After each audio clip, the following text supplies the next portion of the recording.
Saya Epidiana Apriliani Limbong dari kelas 10 Sekolah SMA Negeri 1 Seibamban. Pada saat ini saya akan menjelaskan apa itu sejarah, apa yang dimaksud dengan sejarah, dan apa tujuan sejarah beserta fungsinya. Sejarah adalah ilmu pengetahuan yang mempelajari peristiwa, kejadian yang terjadi di masa lampau dalam kehidupan umat manusia. Tujuan sejarah adalah untuk membantu manusia memahami fakta apa, di mana, bagaimana, dan siapa yang pernah terjadi di masa lampau.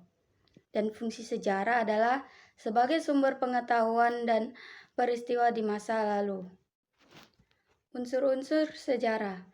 Sejarah memiliki 3 unsur, yaitu manusia, waktu, dan ruang.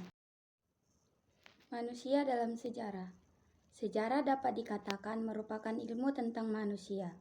Namun dalam sejarah bukan cerita tentang masa lalu manusia secara keseluruhan. Dalam sejarah dibahas tentang manusia dalam kegiatan dengan masyarakat atau bangsanya merupakan kajian utama, yakni segala aktivitas manusia pada masa lalu. Manusia dan sejarah merupakan kesatuan dengan manusia sebagai objek dan subjek sejarah. Bila manusia dipisahkan dari sejarah, maka hal tersebut bukan manusia lagi, tetapi jenis makhluk biasa, seperti hewan.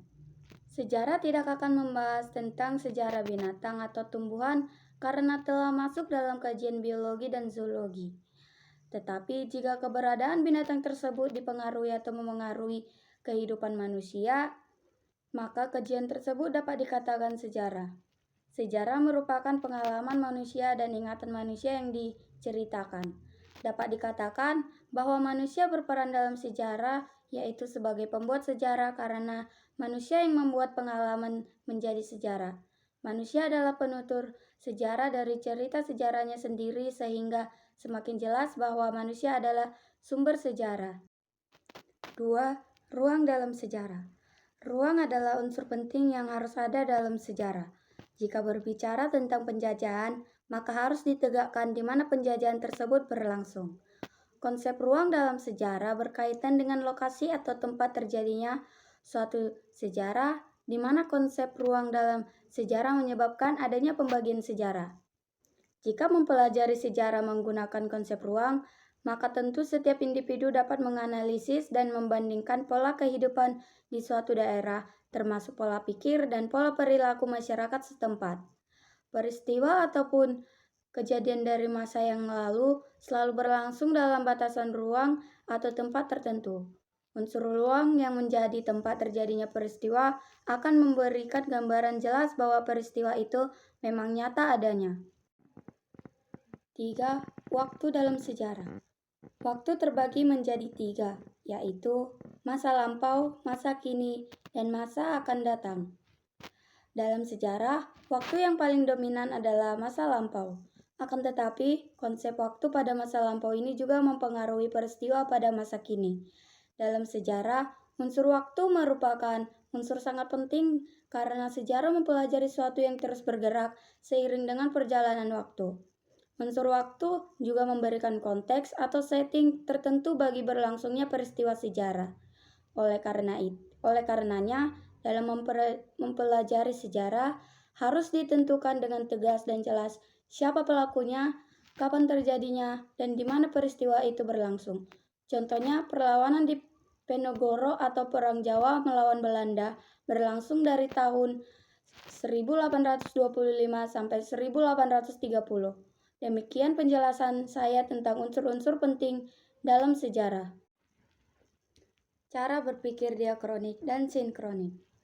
Dalam mempelajari sejarah, kita harus menerapkan 2 cara berpikir, yakni berpikir secara diakronik dan sinkronik.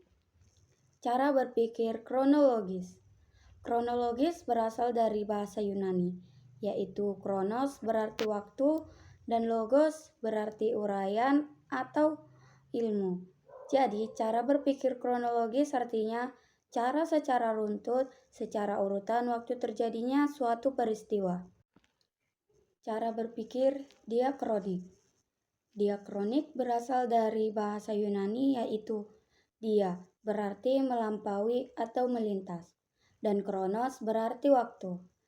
Jadi, cara berpikir diakronik artinya menganalisa atau meneliti kejadian dari awal sampai akhir peristiwa. Cara berpikir sinkronik. Sinkronik berasal dari bahasa Yunani yaitu sin berarti dengan dan kronos berarti waktu. Jadi, cara berpikir sinkronik artinya berpikir yang meluas dalam ruang tetapi terbatas pada waktu. Demikian penjelasan saya tentang cara berpikir diakronik dan sinkronik. Adapun manfaat belajar sejarah. 1.